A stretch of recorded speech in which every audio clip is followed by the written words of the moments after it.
الحديث الشريف والدراسات الإسلامية والإمام والخطيب في مسجد قباء التي أسست على التقوى أثناء صدر الهجرة النبوية.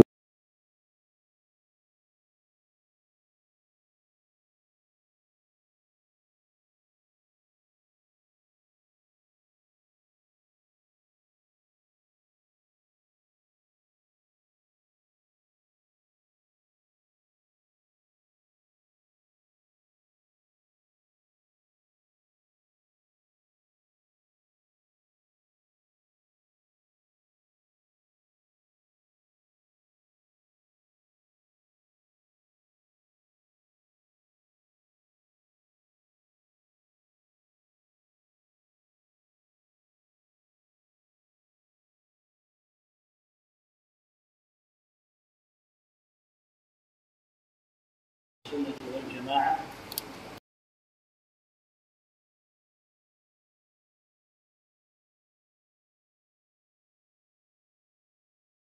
بالنصوص لا يخرجون عنها، وعمدتهم في عقيدتهم كتاب الله سنة رسول الله صلى الله عليه وسلم، وهم يخالفون أهل البدع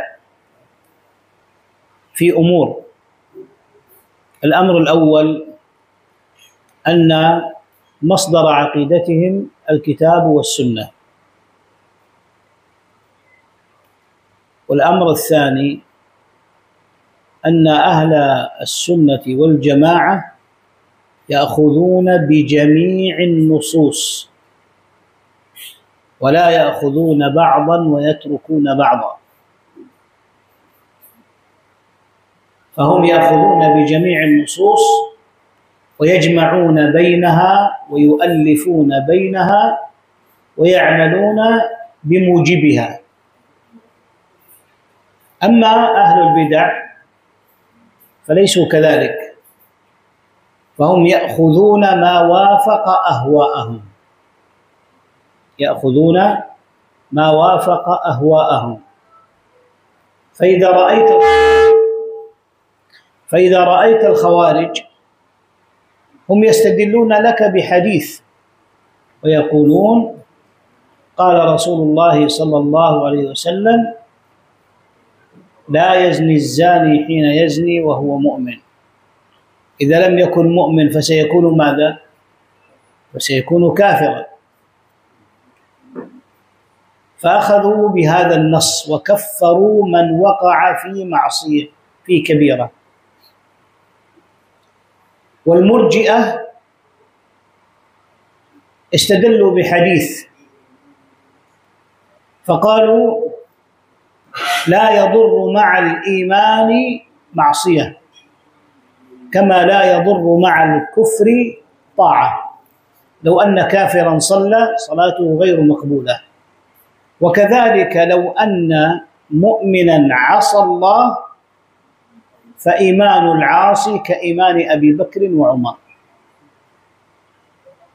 والدليل على هذا قول النبي صلى الله عليه وسلم لأبي ذر من قال لا إله إلا الله دخل الجنة. قال أبو ذر وإن زنى وإن سرق يا رسول الله؟ قال وإن زنى وإن سرق. قال وإن زنى وإن سرق يا رسول الله؟ قال وإن زنى وإن سرق. قال وإن زنى وإن سرق يا رسول الله؟ قال وإن زنى وإن سرق وإن رغم أنف أبي ذر. فقالوا انظروا إلى هذا الحديث كيف أنه لم يعتبر المعصية شيئا وجعل هذا الرجل في الجنة بمجرد دخوله في الإيمان. وأهل السنة والجماعة استدلوا بهذين الحديثين معا، وفرق بين استدلال أهل البدع وأهل السنة. فأهل البدع أخذوا ما وافق أهواءهم، وأما أهل السنة فانطلقوا من الأحاديث فجمعوا بين الحديثين وقالوا لا تعارض بحمد الله بين هذه النصوص، وذلك أن العاصي ليس بكافر، لكنه ليس بكامل الإيمان. فقول النبي صلى الله عليه وسلم لا يزني الزاني حين يزني وهو مؤمن، يعني مؤمن كامل الإيمان، وإنما نقص إيمانه بقدر معصيته، وإنما نقص إيمانه بقدر معصيته. وأما حديث أبي ذر رضي الله عنه فمآله إلى الجنة، قد يدخلها ابتداء برحمة الله ومغفرته وما كفر له من الذنب، وقد يعذب ثم يدخل الجنة. فصدق حديث رسول الله صلى الله عليه وسلم أن من قال لا إله إلا الله دخل الجنة.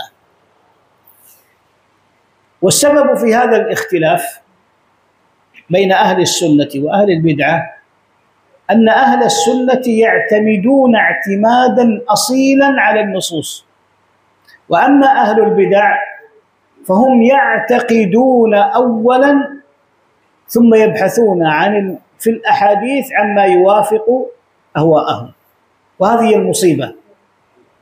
يعتقد ثم يبحث عن الدليل الموافق له. وأما أهل السنة فهم ينظرون في الأحاديث ويعتقدون ما في موجبها وما دلت عليه، وهذه ميزة لأهل السنة والجماعة. أما أهل البدع فقد وافقوا أهل الكتاب، فإن أهل الكتاب كانوا يؤمنون ببعض الكتاب ويكفرون ببعض، وأما أهل السنة والجماعة فيؤمنون بكل ما جاء عن النبي صلى الله عليه وسلم، ويعتقدون أنه لا اختلاف ولا تضاد بين النصوص. هذه عقيدتنا، أن النصوص ليس بينها اختلاف، لأنها جميعا وحي من الله عز وجل، ولو كان من عند غير الله لوجدوا فيه اختلافا كثيرا، لكنه بحمد الله لا اختلاف فيه. وقد يبدو التعارض بين النصوص لأول وهلة عند من قل علمه، وكلما زاد علم الرجل زادت النصوص توافقا في ذهنه وفي قلبه. ولذلك يقول محمد بن خزيمة صاحب الصحيح قال ايتوني بحديثين مختلفين أجمع لكم بينهما، يعني أي حديثين مختلفين أنا أجمع لك بينهما، يعني بوجه صحيح معتبر. وذلك لأن النصوص تعد نصا واحدا، النصوص التي قالها ربنا جل وعلا أو التي قالها النبي صلى الله عليه وسلم هي كلها وحي، فكأنها نص واحد، لا اختلاف بين هذه النصوص. ومن مميزات أهل السنة والجماعة أن فهمهم للنصوص فهم صحيح، وذلك لأنهم يجمعون بين الأدلة ويأخذون بما ظهر من النصوص ويتبعون السلف في فهمهم. هذه 3 قواعد مهمة في فهم النص فهما صحيحا. إذا أردت أن تفهم النص فهما صحيحا فعليك بهذه القواعد 3. القاعدة الأولى الجمع بين النصوص، لا يمكن أن تفهم النصوص فهما صحيحا إلا إذا جمعت ما في الباب من النصوص. أما إذا أخذت بنص فقد فاتك شيء من الهدى ومعرفة الصواب. ولذلك أهل الحديث يقولون الباب إذا لم تجمع طرقه لم يتبين وجهه. الحديث إذا لم تجمع طرقه وألفاظه، وإذا لم تجمع بين النصوص، إذا لم تجمع النصوص في الباب، فأنت لا تستطيع أن تفهم الحديث فهما صحيحا. ولذلك إذا أردت أن تفهم المسألة فهما صحيحا عليك بأن تجمع الأحاديث في الباب، وهذا الذي عليه العلماء. يأتون فيقولون مثلا حكم استقبال القبلة في البول والغائط، هل تستقبل أو لا تستقبل؟ جاءت أحاديث في النهي عن استقبال القبلة، وجاءت أحاديث في أن النبي صلى الله عليه وسلم كان يستقبل القبلة إما في البول أو الغائط. ابن عمر رضي الله عنه رآه على لبنتين يقضي حاجته مستدبر الكعبة مستقبل الشام، وجابر رضي الله عنه رأى النبي صلى الله عليه وسلم وهو يبول وهو مستقبل القبلة. طيب كيف نجمع بين هذه النصوص والتي قال فيها النبي عليه الصلاة والسلام لا تستقبلوا القبلة ببول أو غائط ولكن شرقوا أو غربوا؟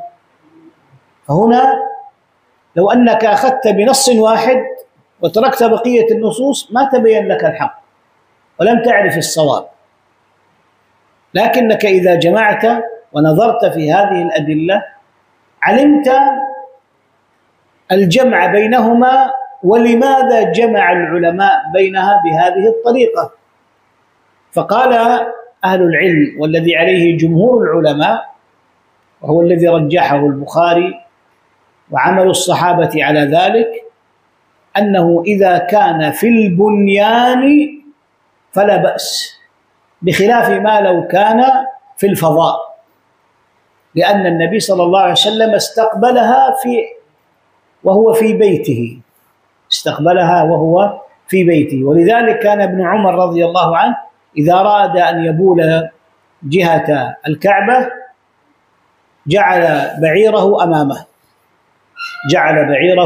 أمامه حتى لا يتحقق فيه النهي. فالباب إذا لم تجمع أحاديثه ولم يجمع حديث الباب وطرقه فإنه لا يمكن أن تفهمه فهما صحيحا. والقاعدة الثانية أنهم يأخذون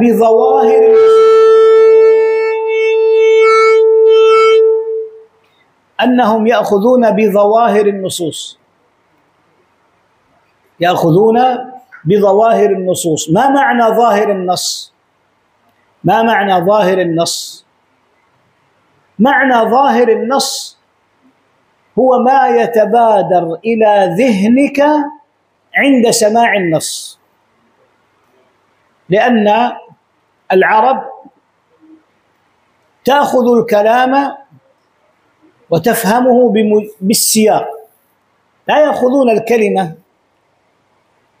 يعني كما يقال نحن ترجمة حرفية، لا، وإنما يأخذون بالسياق، لأن الكلمة تتأثر بالسياق تأثرا كبيرا.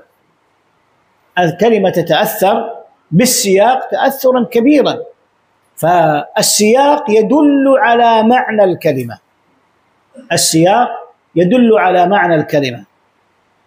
أنا أعطيكم مثال. قال الله جل وعلا في قصة يوسف: واسأل القرية التي كنا فيها والعير التي أقبلنا فيها.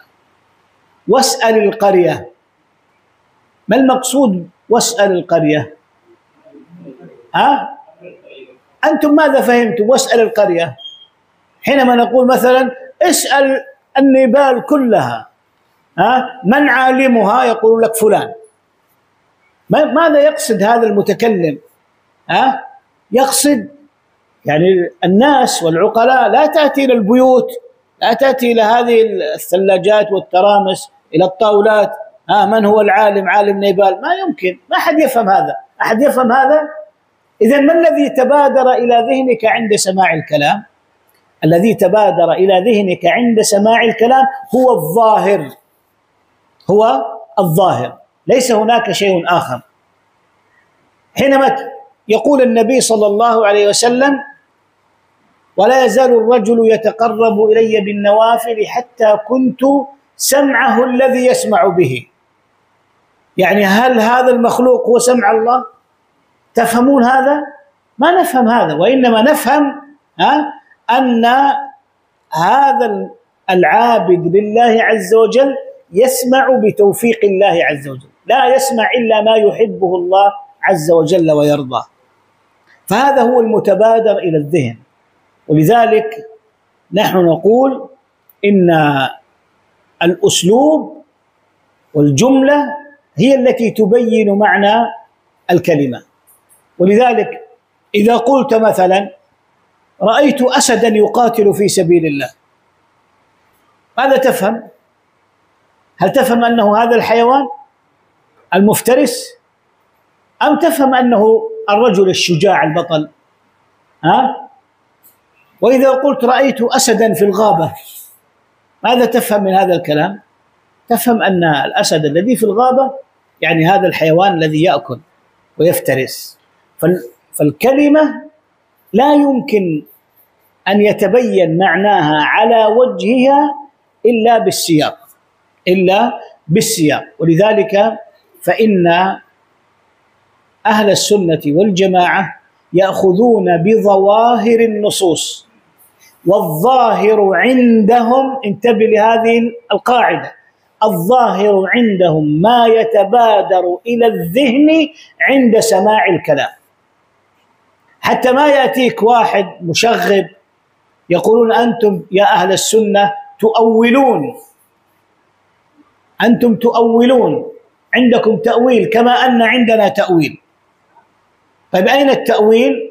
التأويل هو أنكم تقولون واسأل القرية، يعني أهل القرية، احتجتم إلى أن تقولوا أهل القرية، وهذا تأويل. نقول لا يا مسكين، لأن هذا هو الذي يفهمه العربي. الذي يفهم العربية يفهم أن هذه الجملة لا تدل إلا على هذا فقط، لا تدل على شيء آخر. ولذلك التأويل ما هو؟ التأويل هو صرف اللفظ عن ظاهره، صرف اللفظ عن ظاهره إلى معنى آخر لم يدل عليه السياق لكن دل عليه بقرينة. لكن نحن عندنا الظاهر هو ما يتبادر إلى الذهن، فنحن ما أولنا، نحن لم نؤول. القاعدة الثالثة أن فهمنا وفق فهم سلف هذه الأمة، أن نفهم النصوص وفق فهم السلف. ولو أردنا أن نأخذ مثالا على هذا،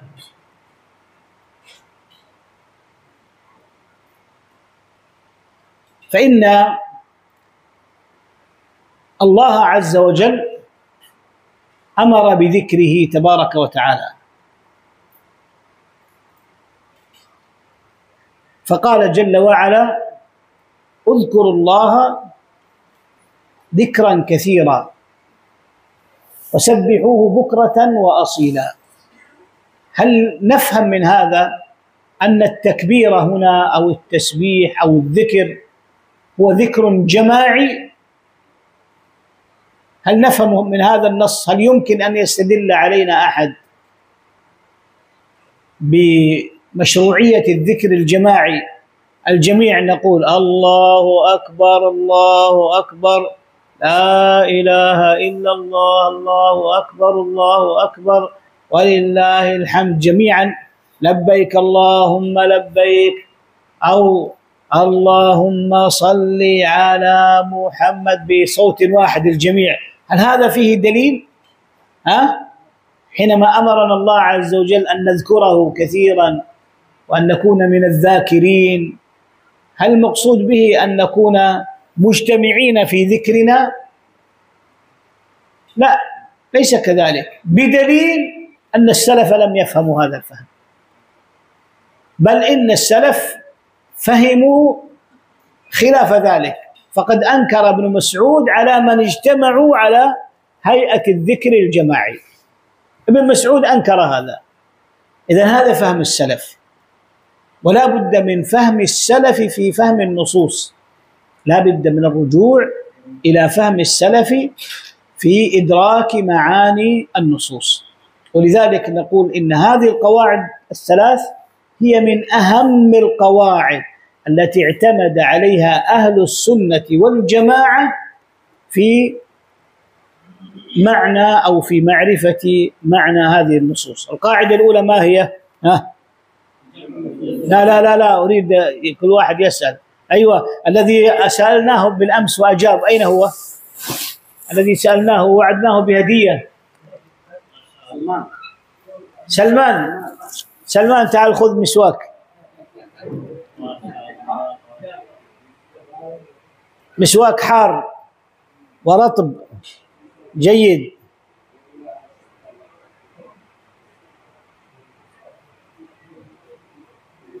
ما شاء الله. السلام ورحمة الله، أهلا مرحبا، جزاك الله خيرا. طيب، من يذكر لنا، هذا بدون جائزة ترى، ما في جائزة خلاص. من يذكر لنا القواعد الثلاث؟ في الأخير، أنا أريد شخص في الأخير آخر واحد، بدون أن يخبرك أحد، لا تعتمد إلا على الله ثم على ما فهمت. في الأخير ما في أحد. أين أنتم؟ أم أنكم بجبار الإفطار؟ في الأخير. طب هنا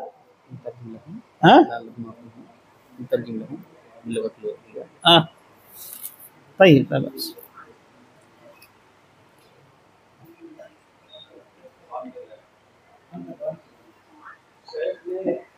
हेलो, शेख ने अभी 3 अहम उसूलों का तज़किरा किया है। दरपेश मसाइल में हद तक पहुंचने के लिए 3 उसूलों को शेख ने बताया है।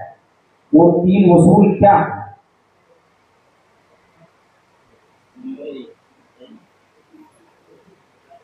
उर्दू में भी बता सकते हैं और आगे में बता दे, बहुत बेहतर है। पीछे के बच्चे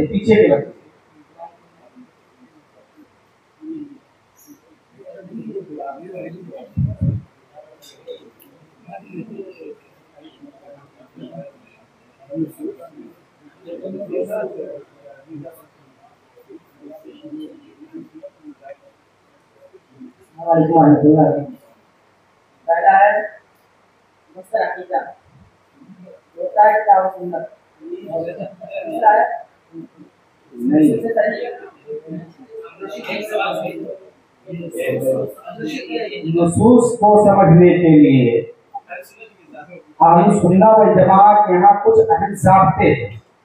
शेख ने उनको 3 चीजों में तकसीम किया है, 3 ज़ाब्ता बताया है। वो तीनों ज़ाब्ते क्या हैं?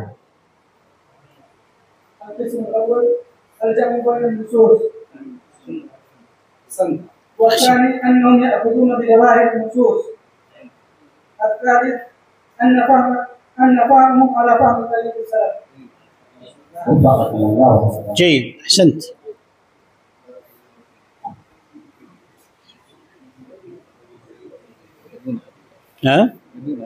بدون هدية.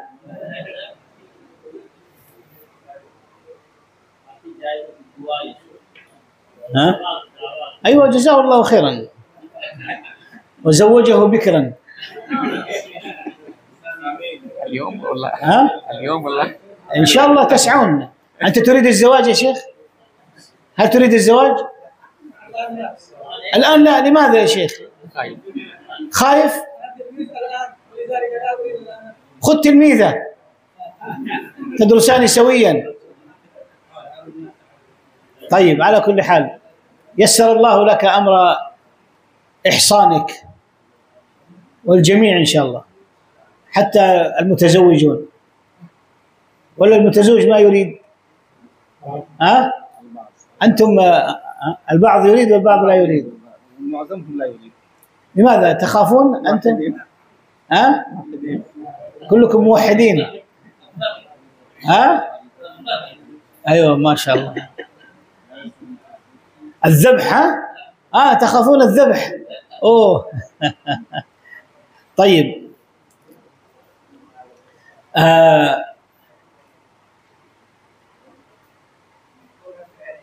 إذن هذه هي 3 قواعد مهمة يسير عليها أهل السنة والجماعة في معرفة النصوص. بخلاف أهل البدع فإنهم يخالفون هذه القواعد كلها ولا يأخذون بها، بل يبغضون النصوص سواء كانت من القرآن أو من السنة. بل صرح بعضهم فقال إن ظواهر النصوص كفر. صرح بعضهم فقال إن ظواهر النصوص كفر، لأنها تدل على إيش؟ الظاهر يدل على إيش؟ على إثبات الصفات، وهم لا يريدون ذلك.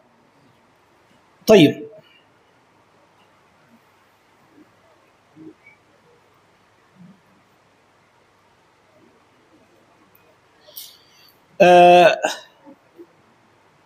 الشيخ هنا تكلم عن بعض الصفات، ومن هذه الصفات صفة العلم، والله عز وجل متصف بالعلم، وهو متصف بالعلم على الوجه الأكمل. وعلم الله عز وجل له خصائص ومميزات يختلف عن علم المخلوق. فعلم الله تبارك وتعالى علم محيط بكل شيء، لا يخفى عليه شيء في الأرض ولا في السماء. قال جل وعلا: ربنا وسعت كل شيء رحمة وعلما. فعلم الله عز وجل واسع، وهو يعلم ما كان وما سيكون وما لم يكن لو كان كيف يكون. يعلم ما كان يعني الماضي بالنسبة لنا، وما سيكون في المستقبل، وما لم يكن لو كان كيف يكون، يعني ما لم يكن موجودا يعلم الله عز وجل لو كان موجودا كيف سيكون وكيف أو وما هو الأثر المترتب على وجوده. كما قال الله عز وجل في من يتمنى الرجوع إلى الدنيا، قال: ولو ردوا لعادوا لما نهوا عنه، أي لو أرجعهم إلى الدنيا لعادوا إلى الكفر. وهذا ملاحظ، فكم من مصيبة تحصل للمرء فيسأل الله عز وجل أن يرفعها ويعلن التوبة وأنه يتوب، ثم ما أن يرفع عنه هذا البلاء إلا ورجع إلى ما كان عليه. ومنه قول الله تبارك وتعالى في قصة أحد لما رجع المنافقون من وسط الطريق، لما خرجوا مع النبي صلى الله عليه وسلم رجع ثلث الجيش، فحزن المسلمون، فقال الله عز وجل: لو كانوا فيكم ما زادوكم إلا خبالا. يعني حصل للمسلمين ما حصل من معصية الرسول عليه الصلاة والسلام والنزول من الجبل، نزل الرماة من الجبل فانقض عليهم خالد بن الوليد، وكان إذ ذاك على الشرك، انقض عليهم من الخلف فاختلطت الأوراق، فيقول الله عز وجل: احمدوا الله، لو كان هؤلاء فيكم زادوكم اضطرابا، زادوكم خبالا يعني اضطرابا، لو كانوا فيكم ما زادوكم إلا خبالا. فالله عز وجل يعلم ما كان وما سيكون وما لم يكن لو كان كيف يكون. علم الله عز وجل يستوي فيه الليل والنهار والسر والإجهار، سواء منكم من أسر القول ومن جهر به، ومن هو مستخف بالليل وسارب بالنهار، يعني سواء عملت هذا ليلا أو نهارا، الليل والنهار عندك، أما الله عز وجل لا يخفى عليه شيء. مطلع على كل شيء، وما تكون في شأن وما تتلو منه من قرآن ولا تعملون من عمل إلا كنا عليكم شهودا إذ تفيضون فيه، يعني إذ تباشرون. وهو الذي يراك حين تقوم وتقلبك في الساجدين، يعني ما يخفى على الله عز وجل شيء. علم الله عز وجل متعلق بالكليات وبالجزئيات. لا تظن أن علم الله عز وجل علم لجنس الإنسان، ولا يعلم الله عز وجل زيد وعمر وخالد، لا، الله عز وجل علمه متعلق، يعني يعلم الكليات والجزئيات، وعنده مفاتح الغيب لا يعلمها إلا هو، ويعلم ما في البر والبحر وما تسقط من ورقة، سبحان الله، ما تسقط من ورقة يعني أوراق الأشجار. انظر إلى هذه الأشجار الكثيفة والكثيرة في الغابات في النيبال والهند وباكستان وإلى مشارق الأرض ومغاربها، ما تسقط من ورقة، سواء كانت من الأوراق الصغيرة أو الأوراق الكبيرة، ما تسقط من ورقة إلا ويعلمها. يعلم هذه الورقة متى نشأتها وكيف ستنشأ ومتى ستسقط وأين ستسقط، الله عز وجل يعلم ذلك. إذن علمه جل وعلا متعلق بالجزئيات وبالكليات. ويا إخوتي، إذا أردت زيادة الإيمان فعليك بمعرفة خصائص وتفاصيل الصفات، لأن هذه الصفات أراد الله عز وجل من عباده أن يتعرفوا عليها، ولهذا أنزل القرآن. وأعظم ما يدلك على الله عز وجل هو كتابه الكريم، فكتابه جل وعلا وهو القرآن هو كتاب فيه تفاصيل ما يتعلق بالله عز وجل، وهذا هو باب الأسماء والصفات، توحيد الأسماء والصفات. لا تكتفي بأن تعلم أن الله سميع، أن الله بصير، هذا جيد، ولكن السمع له خصائص، والله عز وجل موصوف بالسمع على الوجه الأكمل. الرحمة، الله عز وجل رحيم، ولرحمة الله عز وجل تفاصيل. إذا قرأت هذه النصوص الدالة على رحمة الله عز وجل وعلى خصائص هذه الرحمة زاد ذلك في حبك لله عز وجل، وزاد إيمانك بالله تبارك وتعالى. فأنا أوصي إخواني في النظر وإدامة النظر في كتاب الله عز وجل ودراسة الأسماء والصفات، فإن هذا مما يزيد الإيمان ويوجب دخول الجنة، لأن الله تبارك وتعالى، لأن النبي صلى الله عليه وسلم قال: لله 99 اسما من أحصاها، يعني أحصى هذه الأسماء وأحصى معانيها وعمل بما دلت عليه، من أحصاها دخل الجنة، من أحصاها دخل الجنة. فعليك بالكتب التي اهتمت بشرح أسماء الله عز وجل وصفاته، فإنها كتب تدل على الإيمان وتزيده في قلبك وتقوي محبتك لله تبارك وتعالى. والصفة الثانية وهي صفة الكلام،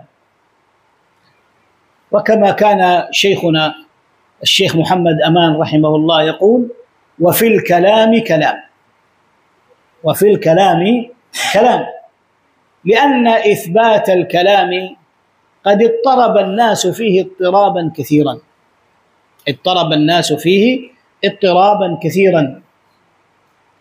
وأهل السنة والجماعة يعتقدون أن الله عز وجل يتكلم متى شاء بما شاء كيف شاء، لا نسأل عن الكيفية، يتكلم بما شاء كيف شاء بما شاء. والكلام صفة فعلية لأن لها آحاد. الله عز وجل يتكلم متى شاء، وكل صفة تعلقت بالمشيئة فهي صفة فعلية. كل صفة تعلقت بالمشيئة فهي صفة فعلية. فالله عز وجل يتكلم بما شاء. وعقيدتنا في القرآن أنه من جملة كلام الله، ليس كلام الله فقط القرآن، لا، وإنما الله عز وجل تكلم بأشياء كثيرة. تكلم بالقرآن والتوراة والإنجيل، وكلم آدم في وقت آدم، وكلم الملائكة قبل أن يخلق آدم، وكلم موسى، وكلم إبراهيم، وكلم موسى، وكلم نبينا صلى الله عليه وسلم لما عرج به إلى السماء، وسيكلم الناس يوم القيامة. فإذا الكلام له آحاد، الكلام له آحاد، يعني له مفردات، يكلم الله عز وجل من شاء متى شاء بما شاء. فالقرآن عندنا كلام الله. وإذا سئلت ما هي عقيدة المسلم في القرآن، عقيدة المسلم في القرآن أنه كلام الله منه بدأ وإليه يعود، وهو منزل غير مخلوق. كلام الله منزل غير مخلوق، منه بدأ وإليه يعود. كلام الله منزل يعني تكلم به على وجه الحقيقة بحرف وصوت. هكذا يؤكد أهل السنة أن كلام الله كان بحرف وصوت.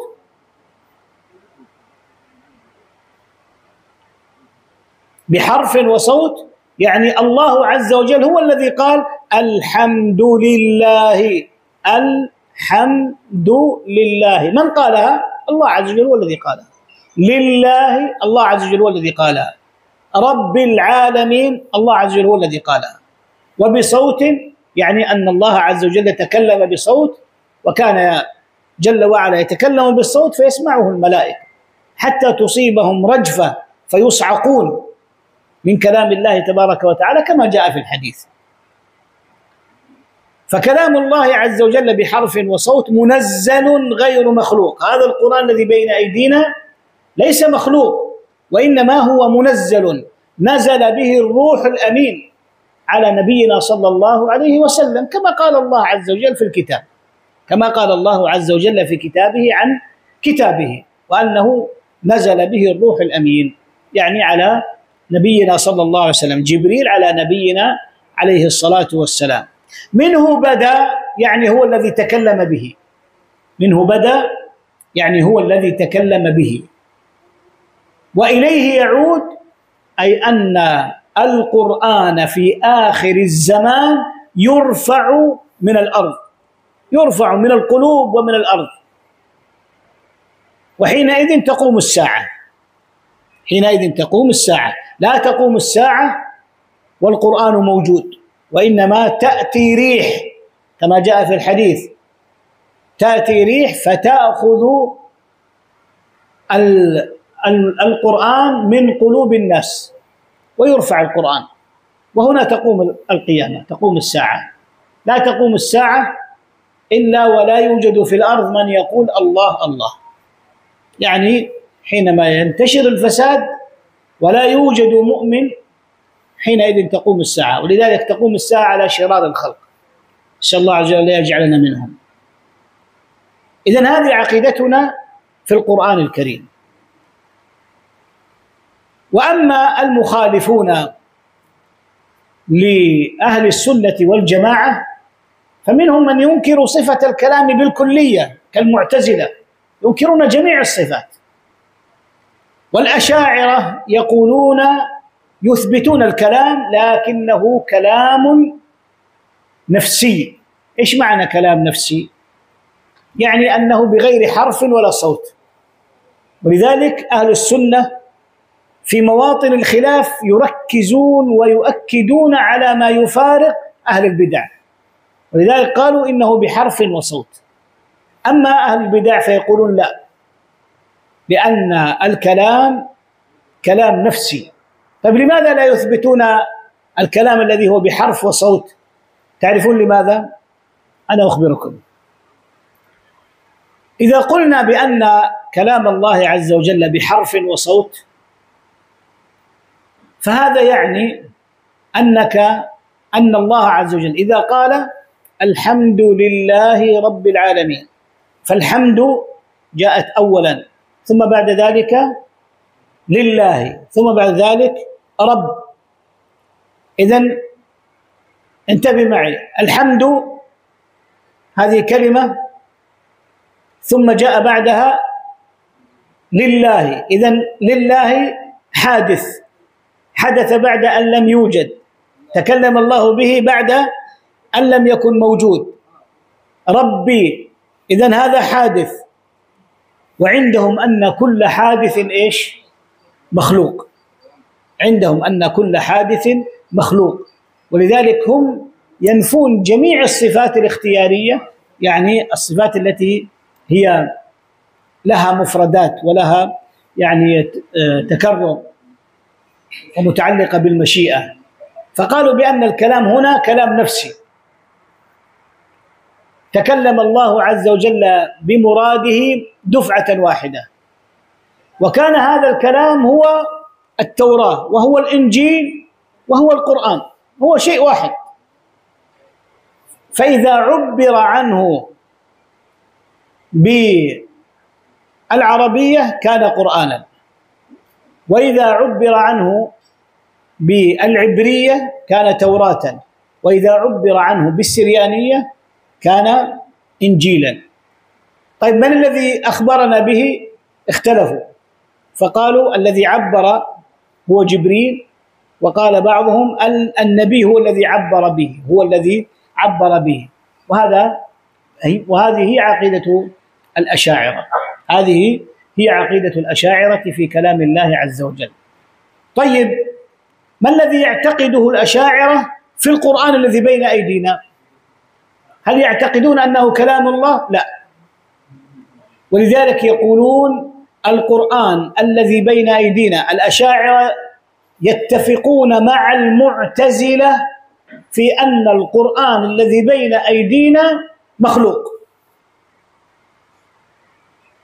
الأشاعرة يتفقون مع المعتزلة في أن القرآن الذي بين أيدينا مخلوق، لكن قال علماؤهم لا تشيعوا هذا عند الناس حتى لا يتهاون الناس بالقرآن، حتى لا يتهاون الناس بالقرآن. فهذه عقيدة المخالفين في القرآن. وأما عقيدة أهل السنة والجماعة فهي أن القرآن هو كلام الله عز وجل، تكلم بكل كلمة منه وبكل لفظ وبكل حرف، وكان بصوت الباري جل وعلا.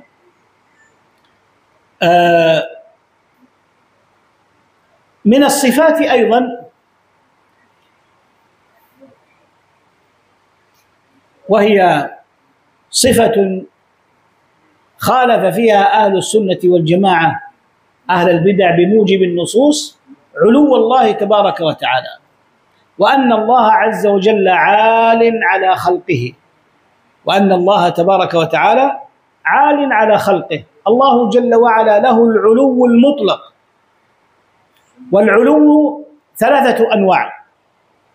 العلو ثلاثة أنواع: علو الذات، يعني أن الله فوق خلقه أجمعين، أن الله عز وجل فوق خلقه أجمعين. قال الله تبارك وتعالى في الملائكة: يخافون ربهم من فوقهم، يخافون ربهم من فوقهم ويفعلون ما يؤمرون. وهذه الآية صريحة في فوقية الله عز وجل فوق خلقه، يخافون ربهم من فوقهم، فهي تدل على علو الذات. والعلو الثاني وهو علو القدر والمكانة. علو الذات هو علو القدر، يعني أن الله عز وجل فوق عباده في صفاته، فصفاته صفات كمال، وأما المخلوق فصفاته صفات نقص. كما تقول الرجل أو كما تقول الذهب فوق الفضة، يعني أفضل من الفضة، كما تقول الذهب فوق الفضة يعني أفضل من الفضة. ولا شك أن الله عز وجل له علو القدر، يعني أنه تبارك وتعالى فوق خلقه أجمعين في أسمائه وصفاته. والنوع الثالث وهو علو المكانة في قلب المؤمن، فالله جل وعلا مقدم عند المؤمنين في قلوبهم، وهذا ما يسمى بعلو المكانة.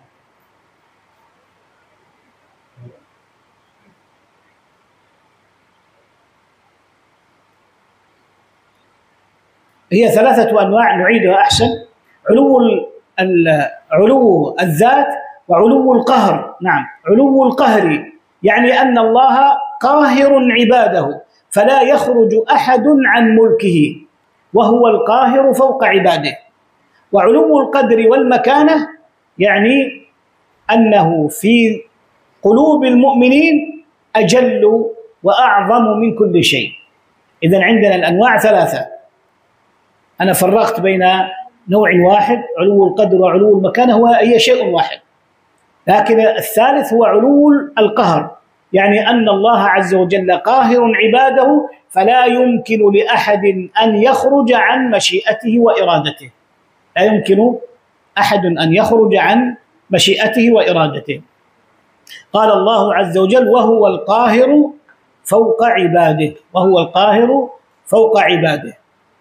وقال النبي صلى الله عليه وسلم: يا غلام احفظ الله يحفظك، احفظ الله تجده تجاهك، إلى أن قال: ولو أن الأمة اجتمعوا على أن ينفعوك بشيء لم ينفعوك إلا بشيء قد كتبه الله لك، ولو أن الأمة اجتمعوا على أن يضروك بشيء لم يضروك إلا بشيء قد كتبه الله عليك. رفعت الأقلام وجفت الصحف، رفعت الأقلام وجفت الصحف، فهو قاهر فوق عباده.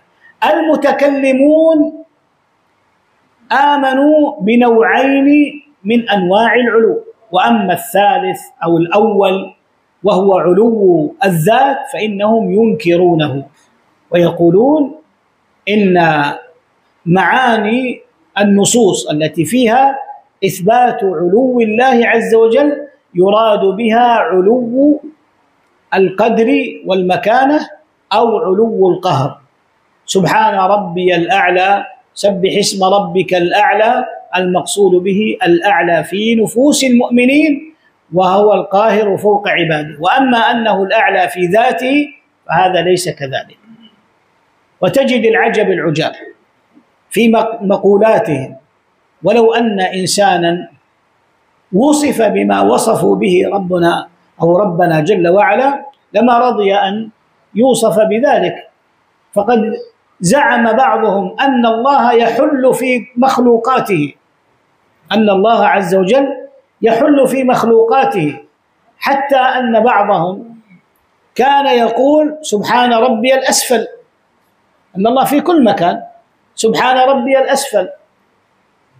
وبعضهم إذا سمع صوت الكلب ينبح قال سبحانك، إذا سمع صوت الكلب ينبح قال سبحانك. هكذا العقول إذا تركت الهداية بالكتاب والسنة ظلت ولا تسأل عن ضلالها، لا تسأل عن ضلالها، تتخبط. فعقيدة أهل السنة والجماعة أن الله عز وجل عال على خلقه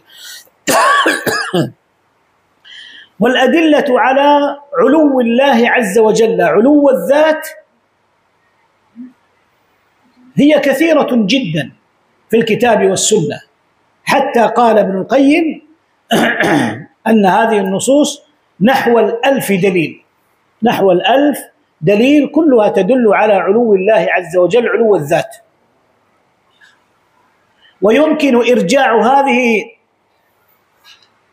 الأدلة إلى 20 نوع، إلى 20 نوع، منها التصريح بفوقية الله عز وجل، يخافون ربهم من فوقهم، وهذه أهل اللغة يعلمون أنها لا تدل إلا على الفوقية الذاتية، لأن من تستخدم للمكان ما تستخدم لأي شيء. يخافون ربهم من فوقهم يعني يدل على أن الله عز وجل في العلو، على أن الله عز وجل في العلو. والنوع الثاني تنزل الأشياء من الله، تنزيل من حكيم عليم، يعني تنزلت من عند الله. والنوع الثالث إخباره بصعود الأشياء إليه يرفع الكلم الطيب، إليه يصعد الكلم الطيب والعمل الصالح يرفعه. فمثل هذه النصوص، ومنها عروج الملائكة إلى ربهم، وهكذا أنواع 20 نوعا ذكرها ابن القيم رحمه الله، كلها تدل على إثبات علو الله تبارك وتعالى على خلقه. وإذا قلنا العلو فلا يجوز أن تقول إن الله في جهة العلو، لأن كلمة جهة هذه لم ترد في الكتاب والسنة، وإن وجدت في بعض ألفاظ السلف فهي من باب التجوز ولا ينبغي إطلاقها. ويجوز، بل فعله النبي صلى الله عليه وسلم، الإشارة بالأصبع إلى علو الله تبارك وتعالى، فإن النبي صلى الله عليه وسلم هو أول من أشار إلى أن الله عز وجل في العلو، إلى أن الله تبارك وتعالى في العلو. وأما الاستواء فاستواء الله عز وجل هو استواء على ما يليق به جل وعلا، وقد استوى الله جل وعلا على العرش، والله جل وعلا خص العرش إكراما منه جل وعلا له، والله جل وعلا يستوي على ما شاء من مخلوقاته، لكن الله عز وجل خص العرش بالاستواء، خص العرش بالاستواء. ولذلك فإن الاستواء صفة من صفات الله عز وجل، وهي من الصفات الفعلية، لأن الله عز وجل يستوي متى شاء على ما شاء، وشاء الله عز وجل أن يكون استواؤه على عرشه تبارك وتعالى. وليس معنى استوى يعني استولى، ولكن معنى استوى 4 معاني، احفظوا هذه المعاني الأربع في الاستواء.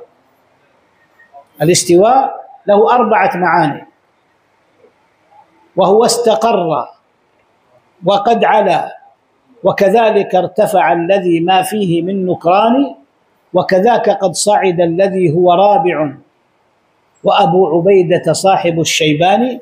يعني هذه جزء من نونية ابن القيم رحمه الله، ذكر فيها 4 معاني للاستواء. استقر يعني الاستقرار، استوى بمعنى استقر، وقد علا يعني العلو، علا على العرش، وارتفع هذا المعنى الراء الثالث، وصعد. وسمع من العرب أن رجلا كان في أعلى سطح البيت فقال لأخيه استوي إلي، يعني إيش؟ اصعد إلي، استوي إلي بمعنى اصعد إلي. فهذا هو معنى استوى في لغة العرب، وليس معنى استوى يعني استولى، ليس هذا من معاني لغة العرب. وتفسير الاستواء بالاستيلاء يلزم منه لوازم فاسدة، منها أن العرش كان لغير الله فاستوى عليه الله، يعني استولى عليه الله، وكأن أحدا يمكن أن ينازع الله عز وجل في ملكه. ولذلك فإن الاستواء بمعنى الاستيلاء أو الهيمنة هذا معنى غير صحيح، وهو تأويل للنص. والمعية أيضا صفة من صفات الله عز وجل. والمعية أيها الإخوة معناها في اللغة، المعية معناها في اللغة مطلق المصاحبة. المعية معناها مطلق المصاحبة، يعني المصاحبة في أي شيء. فإذا قلت مثلا والله الشيخ شميم معنا في الدورة، فهذا يعني إيش؟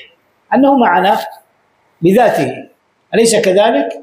طيب إذا قلت أنا مع الإمام أبي حنيفة في هذه المسألة، هل أنت معه في قبره؟ أم أنك معه في موافقة الرأي؟ وهل هذا تأويل؟ ليس تأويل، هذا معنى اللغة.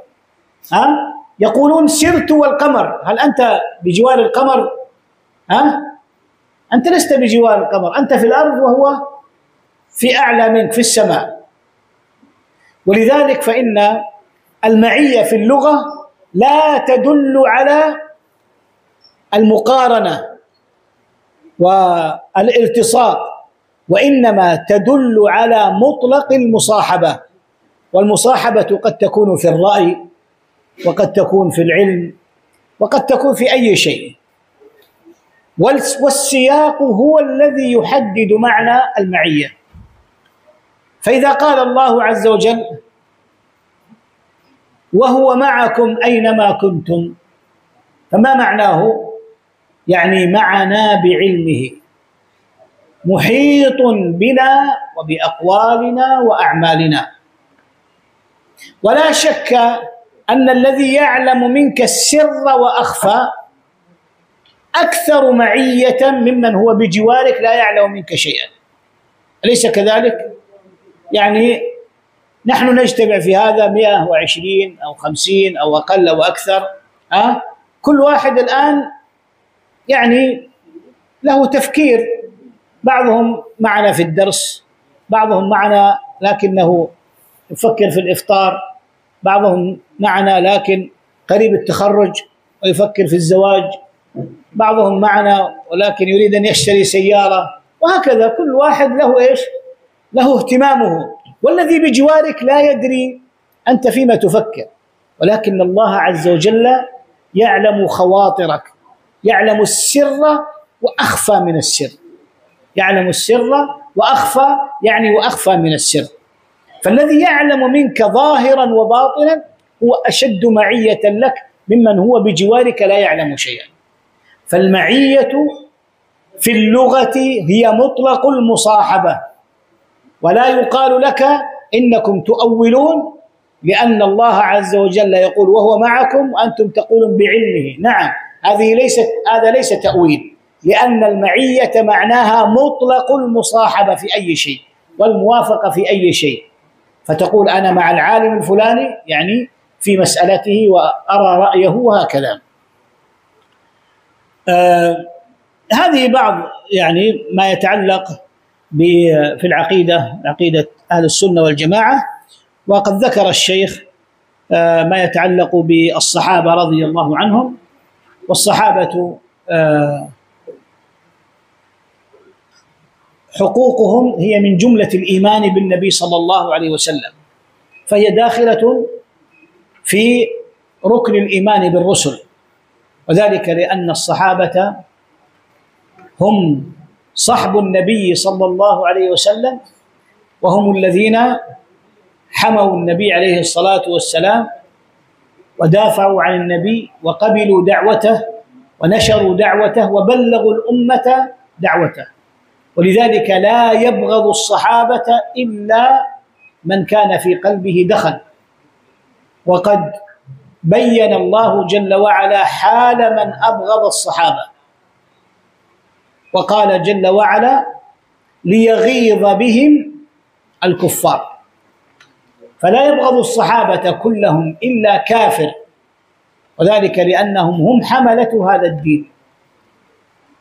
وخيرهم الأئمة الأربعة: أبو بكر وعمر وعثمان وعلي، ثم بقية العشر المبشرين بالجنة، ثم من شهد بدرا، ثم من هاجر قبل الفتح، ثم بقية الصحابة رضي الله عنهم وأرضاهم، وهم عدول بتعديل الله عز وجل لهم، وقد أخبر الله جل وعلا برضاه عنهم.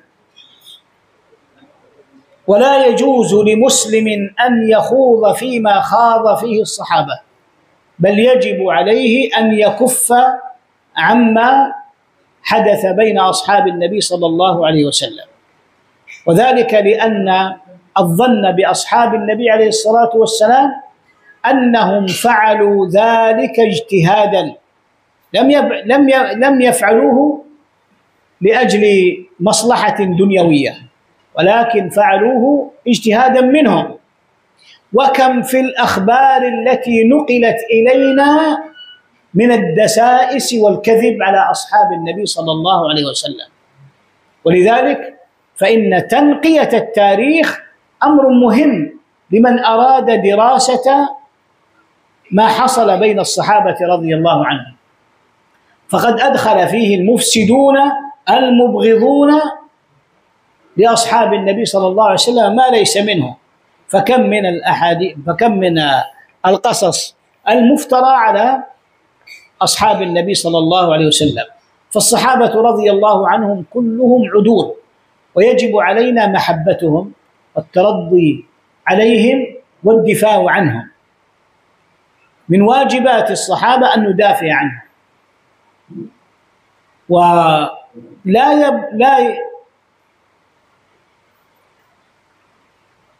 لا يذم صحابيا إلا من كان في قلبه دخل.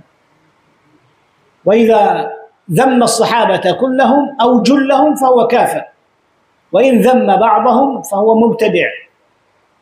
ومن قدم عليا على عثمان فهذه بدعة، ومن قدم عليا على أبي بكر وعمر فهذا رفض، هذا رافضي.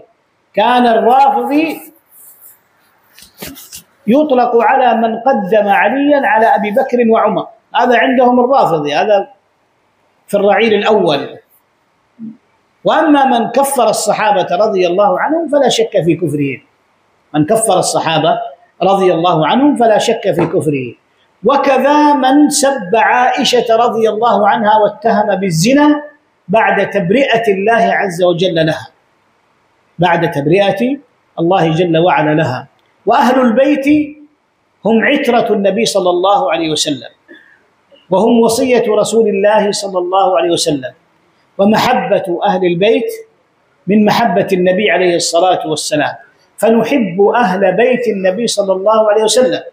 وأهل بيت النبي عليه الصلاة والسلام هم بني عبد المطلب، هم بني هاشم وبني عبد المطلب، فعلي من آل البيت، وجعفر أيضا من آل البيت، وكذا من آل البيت أزواجه وأبناؤه.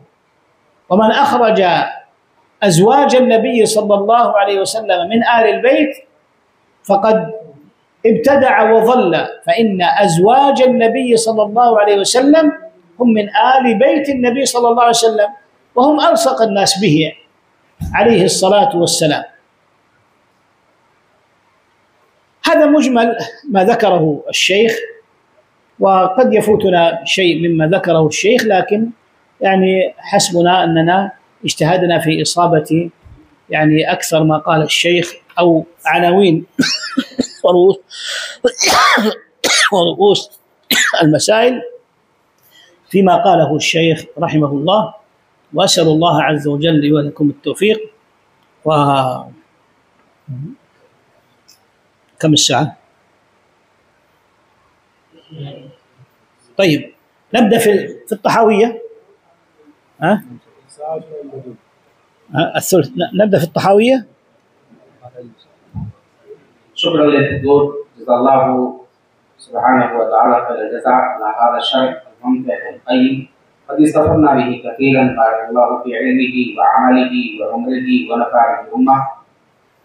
طبعا يمكن تأخذ الخطوط. فأيها الحضور، هل هناك مداخلات؟ طيب طيب في أسئلة؟ إذا في أسئلة कोई सवाल हो, कोई इस्तिफसार हो तो आप लोग पूछ सकते हैं।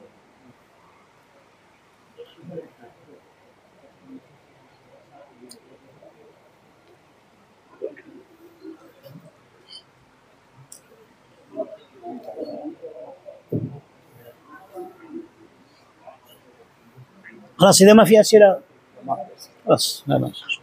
إذا نكتفي بهذا القدر، وإن شاء الله سوف نعود بعد نصف ساعة إن شاء الله. الساعة 10. طيب الساعة 10 إن شاء الله. الساعة 10 أيوة تكونون جاهزين، حتى لو تأخرتنا عليكم أنتم تكونون جاهزين. أيوة.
ماشي.